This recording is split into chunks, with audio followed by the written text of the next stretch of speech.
día de hoy, aquí en Vox Estéreo, nos encontramos con el doctor Carlos Cruz García, psicólogo deportivo, quien nos va a hablar sobre la influencia que tiene la sobrecarga deportiva en la salud mental de los niños, niñas y jóvenes, especialmente aquellos que tienen un potencial para ser grandes deportistas.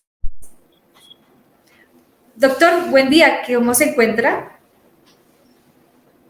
Buenos días, Valentina. Un gusto saludarte nuevamente y poder compartir contigo y con todas las personas que nos van a estar viendo el tema que cada vez toma más relevancia a nivel mundial de la salud mental, no solo a nivel general, que sabemos que es importante, sino también en un ámbito bastante importante para el desarrollo de todos nosotros como seres humanos, como es el ámbito o el área del deporte, que nos trae muchísimos beneficios a nivel físico, mental y emocional, pero que hay que saberlo trabajar. Claro que sí. Bueno, nuevamente sí, es un gusto volverlo a ver ya en otra oportunidad y que nos traiga este tema tan interesante.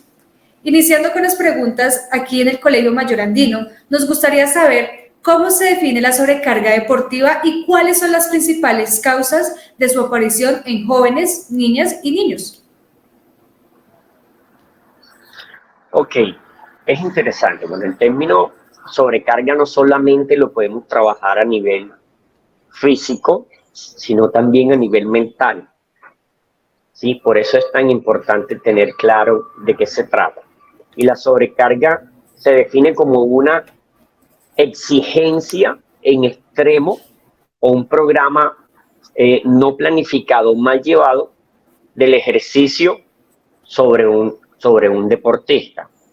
¿Esto qué quiere decir? Hombre, en el entrenamiento deportivo ahí existe la planeación y existen las etapas. Existe una etapa general, una etapa específica, una etapa precompetitiva y una etapa competitiva y una de transición, una post-competitiva. Dentro de todo ese plan, que de acuerdo a la competencia a la cual se vaya a asistir, se gradúan los tiempos y las cargas y las intensidades de trabajo. Cada cuerpo, cada deportista prácticamente está diseñado para poder asumir unas cargas de fuerza, de potencia o de peso, por ejemplo, si estamos en el gimnasio, o cardiovasculares, si estamos en una preparación física que incluye momentos de largo trote. Y el cuerpo tiene sus límites, claro que tiene sus límites, que los podemos ir llevando poco a poco, avanzando para ganar más fuerza o más resistencia, pero debe ser planeado y acorde a la edad también, y acorde a la edad de cada quien, y acorde a qué está practicando. En este caso, el deporte se puede exigir mucho más que cuando la persona hace ejercicio normalmente, porque indudable se llama deporte de alto rendimiento. Pero en el momento que, por ejemplo, las cargas de fuerza sobrepasan la capacidad o no se están llevando en el debido proceso, se hacen cambios bruscos, por decirlo así, de peso. Si pasas de 50 kilos a 70, 80, intempestivamente, sin que sea gradual, entonces eso va a generar una sobrecarga de trabajo en el física y mental en el deportista, que va a generar, que puede generar lesiones, que va a generar fatiga incluso. Entonces, en esos momentos estamos hablando nosotros de la sobrecarga. Las sobrecargas son momentos mal llevados o mal planificados, porque el deporte tiene que ser 100% planificado del trabajo y del proceso de las cargas que se manejan, bien sean físicas o mentales. Ok, doctor. Bueno, usted nos habla sobre fatigas y sobre las lesiones o los síntomas que puede traer esta sobrecarga. Entonces, ¿cuáles son esos signos o síntomas más comunes que la sobrecarga deportiva genera en esta población?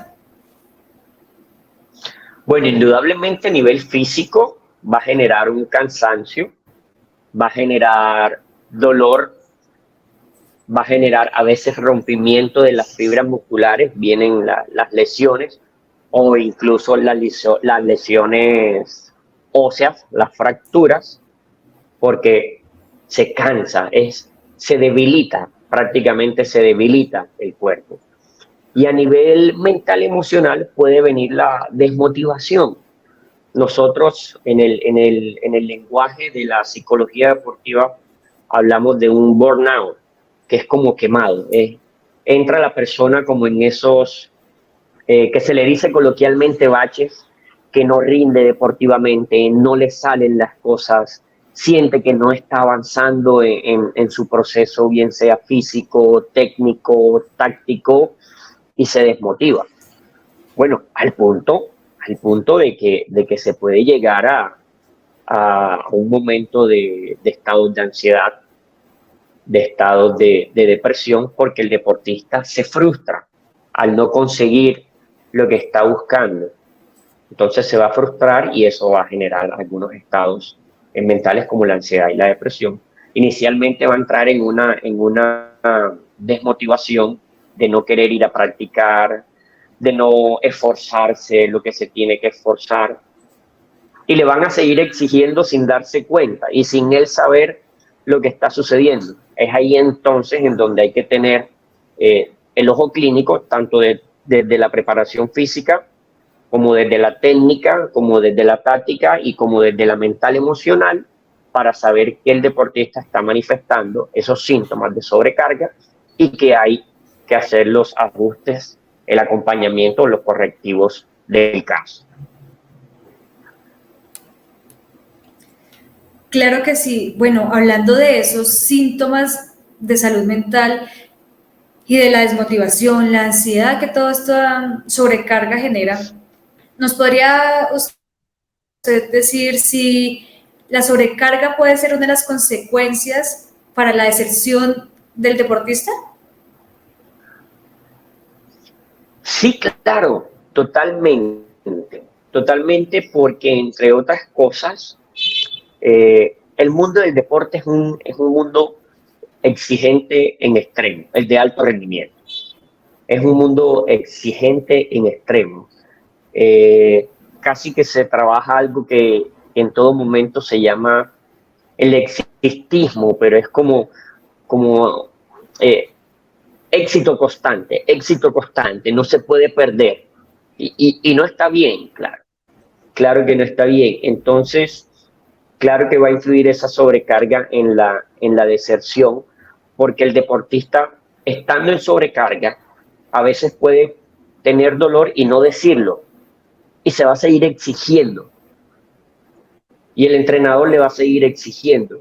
Entonces, ¿qué pasa? Que se va a frustrar, que se va a desmotivar, y sin saberlo, sin tener claro que de pronto está en un momento de sobrecarga de trabajo físico mental, dice, yo me estoy esforzando y no estoy logrando. Definitivamente no sirvo para este deporte o no sirvo para el deporte en general, y eso va a hacer que se dé una decepción porque va a estar muy frustrado y va a creer que no puede alcanzar los logros propuestos o las metas propuestas.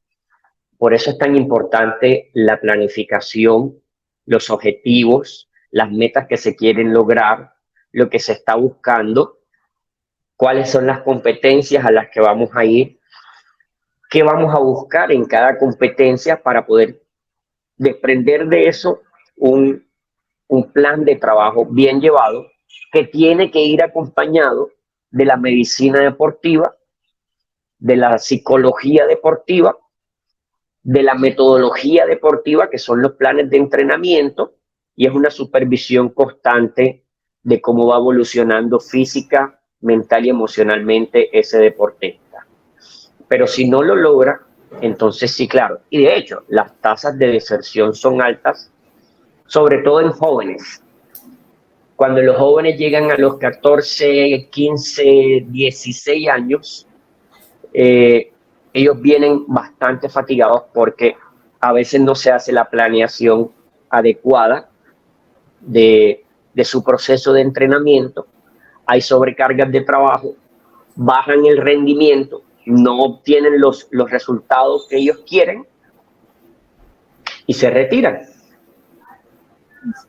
Se retiran en una edad crítica, que termina siendo una edad crítica, una edad en la que ellos tienen que decidir entre un porcentaje altísimo de disciplina, de esfuerzo, de sacrificio, entendiendo sacrificio que hay que dejar cosas que también me gustan por la prioridad del deporte. Es decir, no puedo salir con mis amigos porque tengo entrenamiento al día siguiente a las 5 o 6 de la mañana, o no puedo salir hasta tarde porque tengo entrenamiento. Entonces van a estar en esos 14, 15 años en esa dualidad entre deporte y rumba, por decirlo así, que se puede manejar y que se les invita a los jóvenes a que no se aíslen de vivir las cosas de la juventud, pero que hay algo que tiene prioridad, ¿sí? Entonces, pero en esa crítica, con una sobrecarga de trabajo, hay deserción y, como le decimos a los papás y a los entrenadores, muchas veces terminan cambiando el deporte por la rumba, y la rumba en exceso. Entonces, ahí tenemos esa situación, y la situación es que no van a cambiar de deporte, no van a cambiar de una natación para un tenis o de un tenis para un ajedrez. Cambian el deporte completamente, o sea, se retiran del deporte, no quieren saber más del deporte. Claro, pero ahí entra una pregunta que sería, ¿y cómo hacer para que un joven que tiene un talento, que viene pues vienen explotándole ese talento desde pequeño, no se retire y pueda entender que hay un equilibrio? Claro, hay una responsabilidad, pero puede tener su vida en equilibrio. Total, muy importante.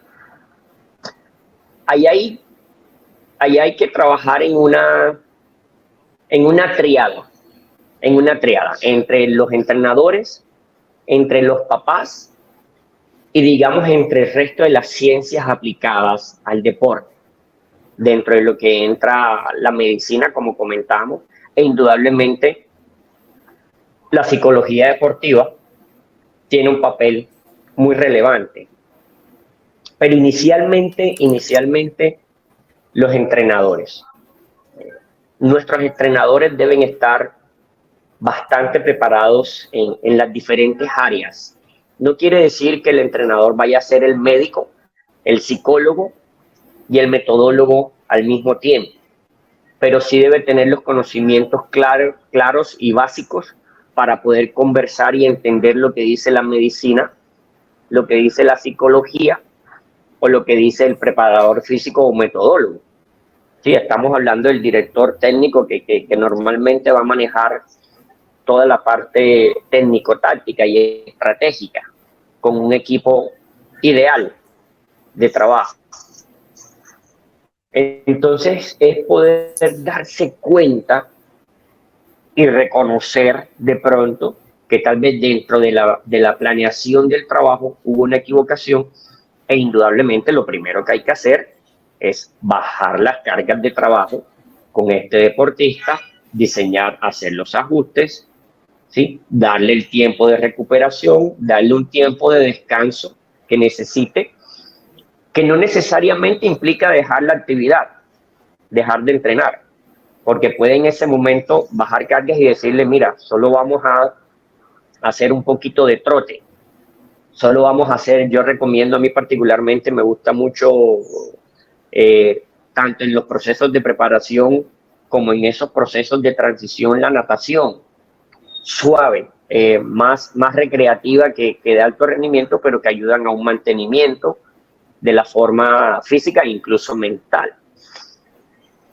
Asesorar a los padres en qué hacer en casa, en reconocer y entender de que es más importante que el hijo o el deportista practique deporte para toda la vida y adquiera ese hábito, más que para un ciclo específico de un torneo, de un campeón, escucharlos, claro que está, pero brindarle también la oportunidad al deportista de que pueda desahogarse, de que pueda conversar, de que pueda manifestar lo que está sintiendo, lo que está pensando, lo que se le está ocurriendo, lo que quiere en ese momento, la oportunidad, como lo decimos coloquialmente, de desahogarse, de desahogarse. Y ahí, indudablemente, lo puede hacer con los entrenadores. Muchas veces hay entrenadores que manejan esa parte.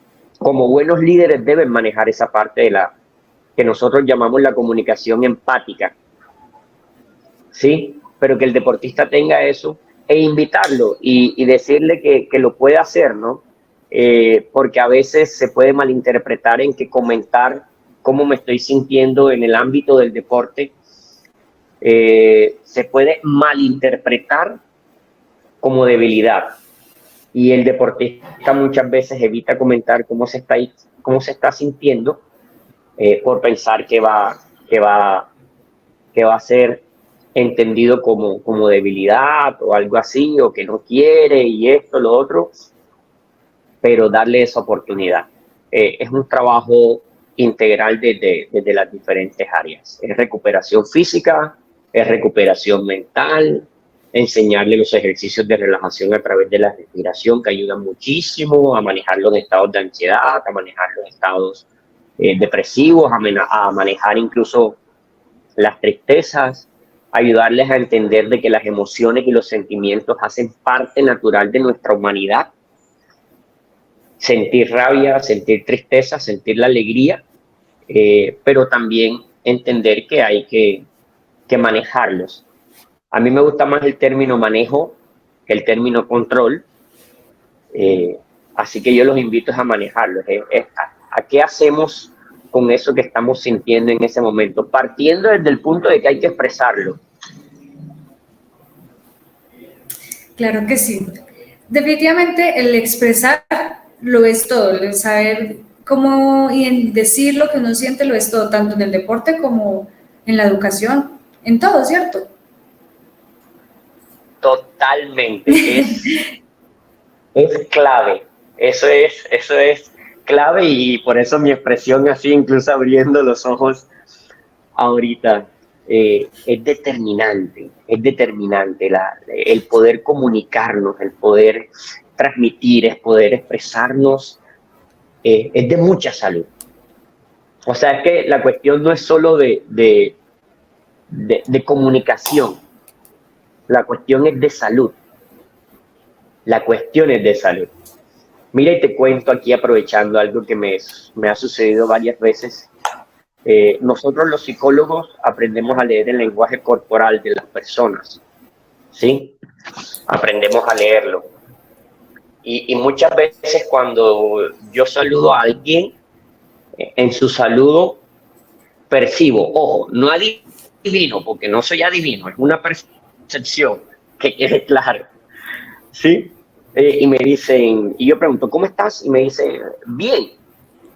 Y su expresión facial, su forma de apretar la mano, su expresión verbal, esa combinación a mí me está diciendo de que no está del todo bien. Y yo pregunto, ¿seguro? Y sucede algo que ya he aprendido con la experiencia, es que cuando yo pregunto seguro, me dicen sí. ¿Por qué? Ya para mí es un indicativo, y siempre me ha sucedido, te aseguro que siempre me ha sucedido, que el sí por qué ya es el confirmar que esa persona ese día no está bien. No quiere decir que tenga un trastorno mental, pero que hay algo que a nivel mental, emocional le puede estar afectando. Entonces cuando me dicen sí, ¿por qué? Yo no, porque te veo un poco así. Le digo, porque te veo un poco de esta manera. Problemas, tú sabes, nunca faltan en la respuesta, y en ese sentido yo vengo y les digo, ok, ¿quieres conversar un rato? Te ofrezco dos opciones. Una, escucharme escucharte y callarme. Solo para que la persona hable todo lo que quiera hablar, saque todo lo que quiera sacar. Y a veces eso es suficiente, fíjate. Entonces, en esa parte, tomando esa misma parte, incluso con los entrenadores, yo a veces les digo, profe, usted debe tener el ojo clínico, y los que estamos con deportistas debemos tener el ojo clínico de saber cómo viene ese muchacho a la distancia. Cómo viene en su caminar, en su forma que trae el morral, en su cara, cuando saluda. Yo invito a los profes a que el muchacho llegue a saludarlo, ¿sí? A que llegue y cómo estás, y que lo mire a los ojos y que lo perciba, porque ese es un momento determinante. Porque al igual que todos podemos salir de la casa o tener inconvenientes, ¿cierto? Y tal vez no tener la mejor disposición mental, emocional, que se va a manifestar físicamente para entrenar ese día. Somos seres humanos, ¿sí? Lo que sucede es que en el deporte somos seres humanos en un mundo que como un mal hábito raya sobre una supuesta tendencia a la perfección. Y como les digo a mis deportistas, los seres humanos no somos perfectos, ni lo seremos.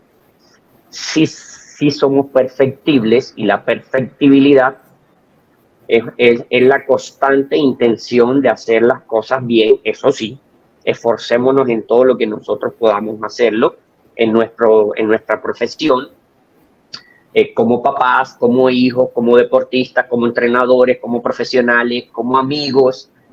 Sí, es la perfectibilidad, pero que tengamos claro que en medio de todo eso somos seres humanos, y brindarle, y que tengamos ya una percepción de cómo está llegando nuestro deportista a entrenamiento, y si es necesario incluso tener la oportunidad de que cuente un poquito. Tal vez no le vamos a dar solución, pero el hecho de desahogarse es más del 50% de ayuda a esa persona como llega. Sí, se quita uno una maleta, por decirlo así. Claro que sí, claro que sí, claro que sí. Bueno, doctor, usted ahorita nos hablaba de que el mundo del deporte exige éxito, y tocó de que es muy perfeccionista. Entonces ahí me imagino que la exigencia del éxito y la exigencia del perfeccionismo van de la mano para generar una sobrecarga deportiva en la salud mental y demás. Pero, ¿qué otras cosas, qué otros factores influyen para esta sobrecarga deportiva?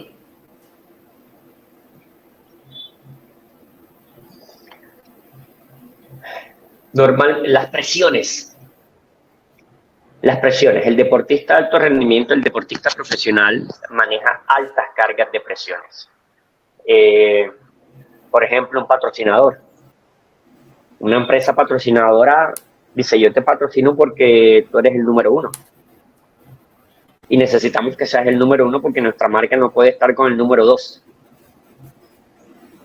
Por ejemplo, en diferentes deportes, los directivos, los dueños de clubes deportivos, o sea, yo te contraté a ti para ser campeón, no para ser subcampeón.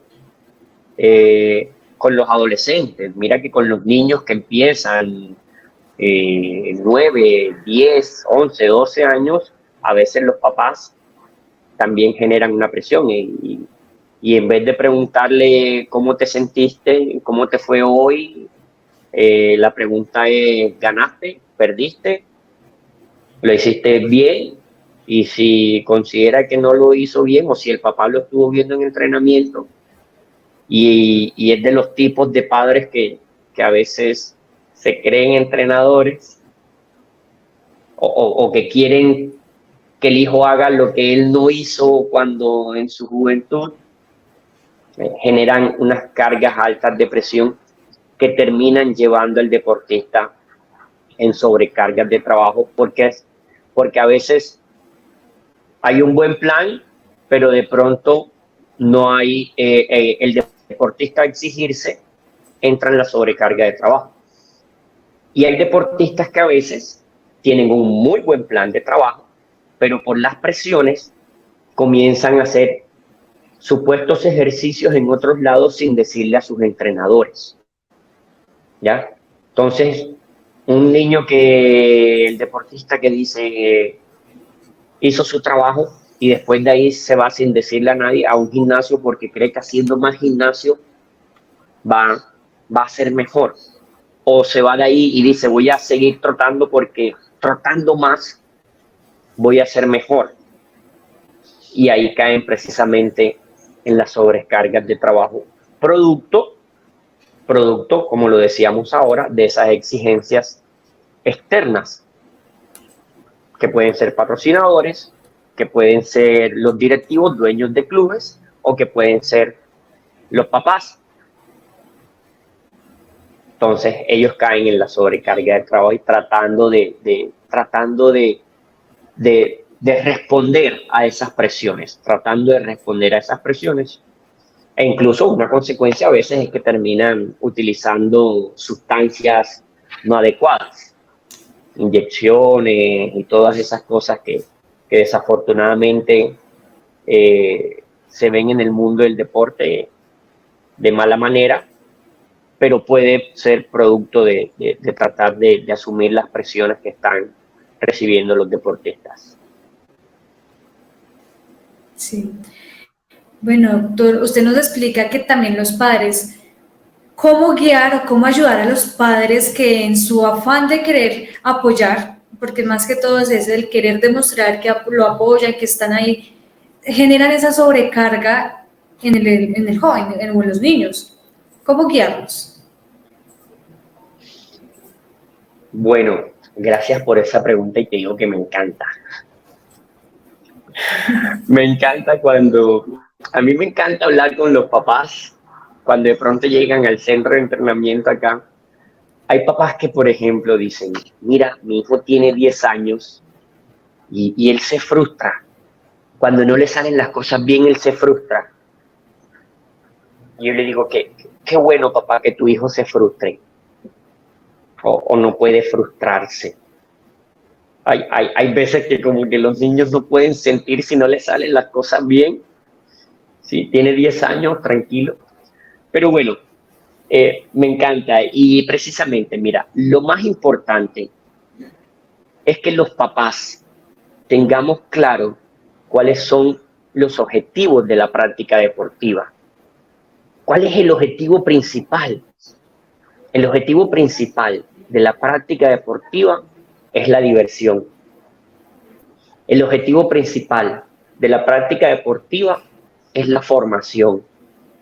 El objetivo principal de la práctica deportiva es que ese deporte sea un complemento de lo que nosotros estamos brindando en casa, sea un complemento en valores. Lo importante es que los papás tengamos claro los objetivos de la práctica deportiva. El objetivo principal o los objetivos principales de la práctica deportiva es la diversión.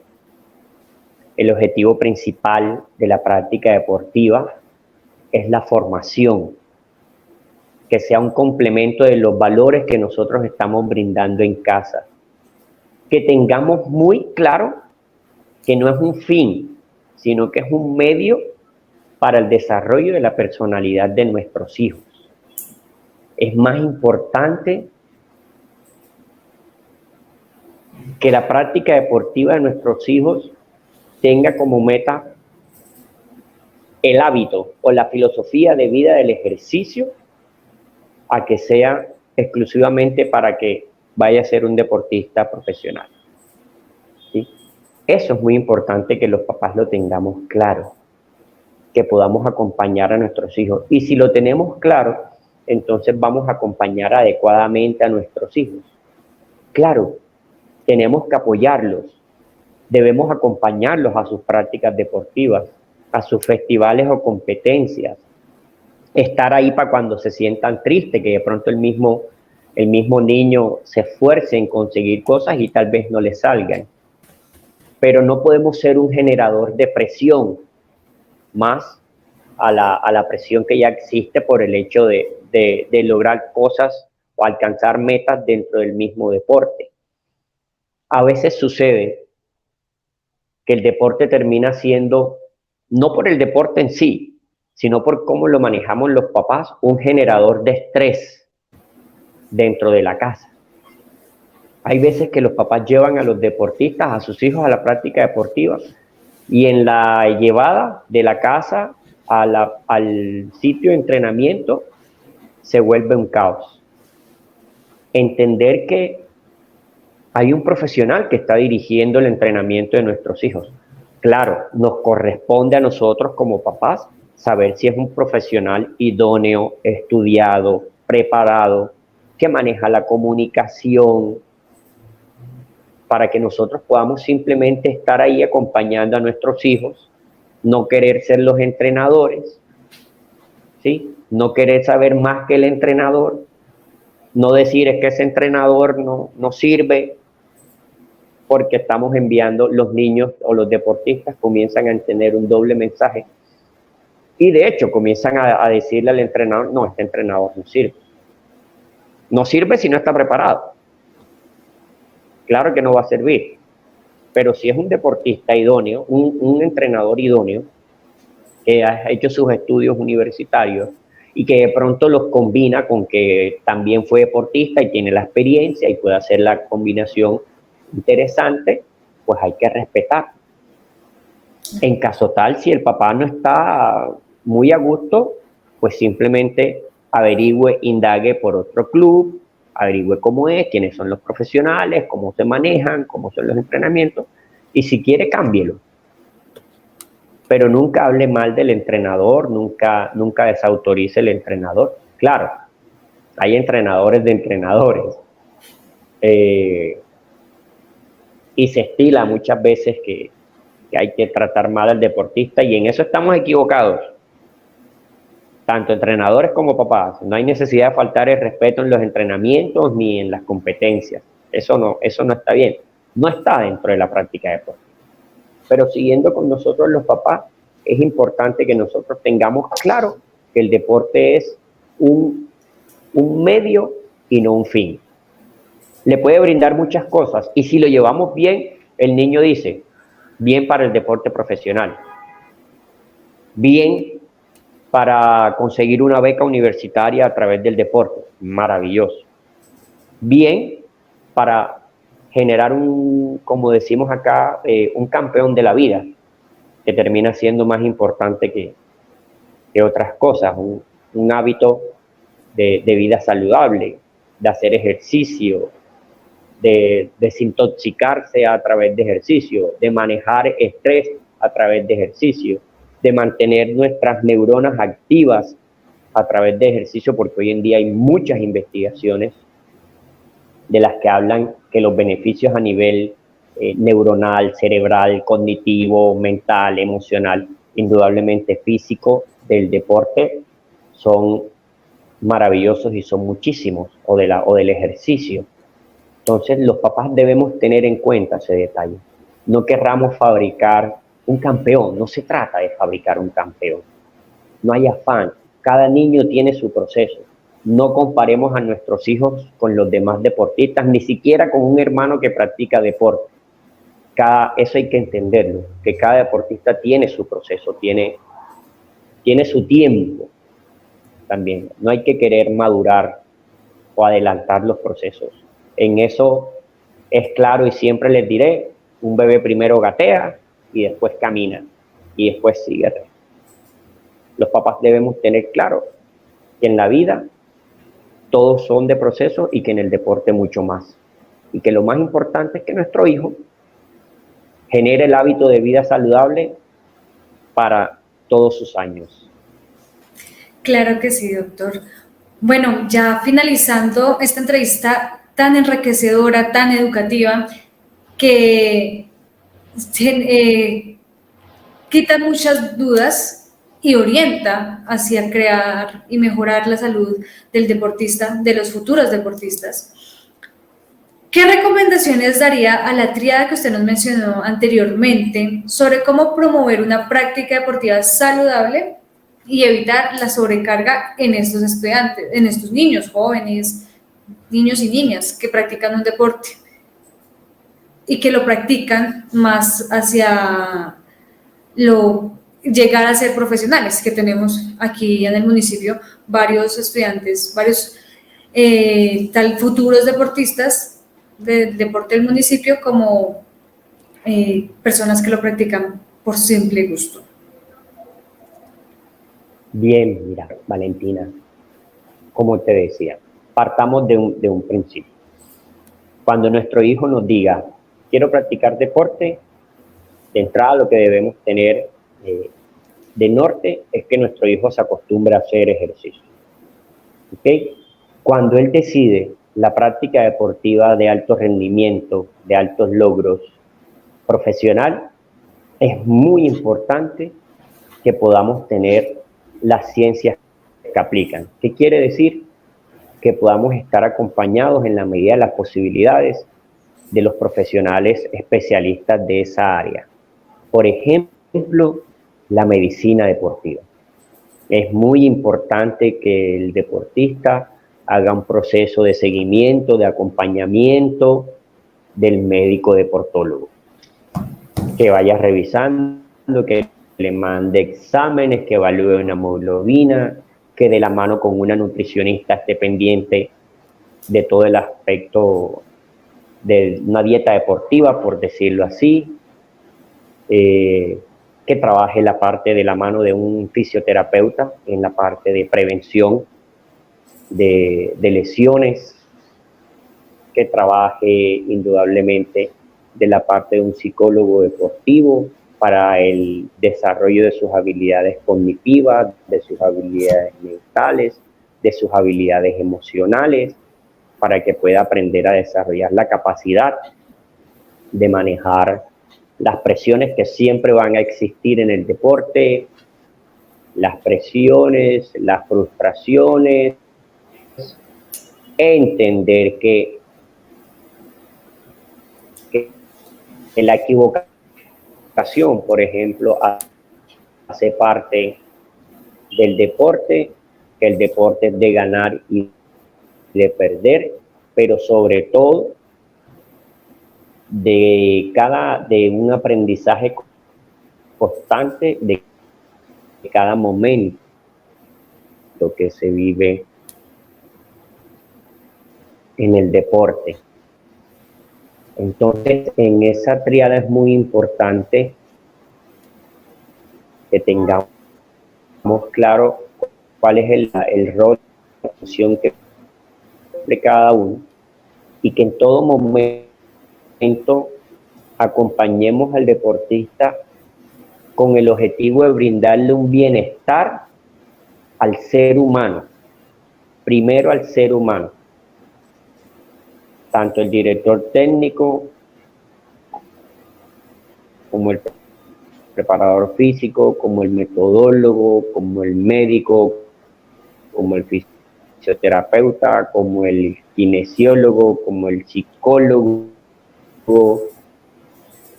y los papás, que tengamos claro de que estamos acompañando en el proceso inicialmente a un ser humano que tiene altos y bajos, que tiene todas sus emociones, y que en medio de ese proceso lo estamos acompañando a que pueda desarrollarse al máximo según su propia voluntad para que logre sus metas.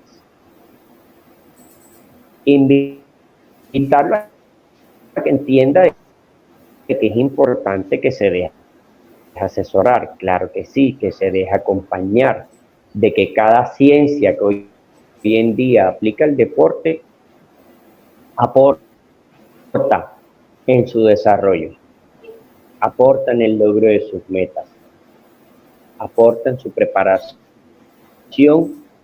para los objetivos que él tiene trazados. Entender que es importante la planeación. La planeación es determinante, la planeación y el seguimiento. Y tener muy claro que el mundo del deporte necesita y del ejercicio. El mundo del deporte y del ejercicio necesitan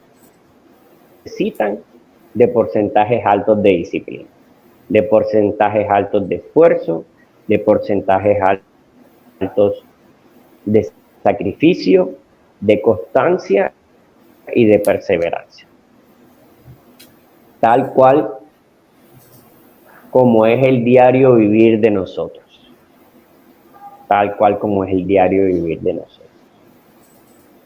Que no solo es la motivación, sino es el compromiso que tenga el mismo deportista con la meta que él quiere lograr, consigo mismo. Ese es el primer trabajo del deportista. Con él mismo. Y acompañado del equipo, como te decía ahora, que es importante porque para eso existen las ciencias del deporte. Claro que sí, doctor. Bueno, doctor, muchísimas gracias por permitirnos esta entrevista. Gracias por aceptarle la entrevista a Vox Estéreo, la emisora del Colegio Mayor Andino, y hacer parte de este espacio que queremos compartirle a los papás. Bueno, eso fue todo en esta transmisión de voxestereo.com. Gracias por escucharnos y por vernos y por acompañarnos. Este va a ser un nuevo espacio que queremos traerle a cada uno de ustedes para que estén más enterados sobre temas relacionados a sus hijos en la salud y que vemos que son interesantes e importantes. Bien. Nos vemos en una próxima y si desean hablar sobre algún tema o saber sobre algún tema en especial, no duden en dejárnoslo abajo. Hasta luego.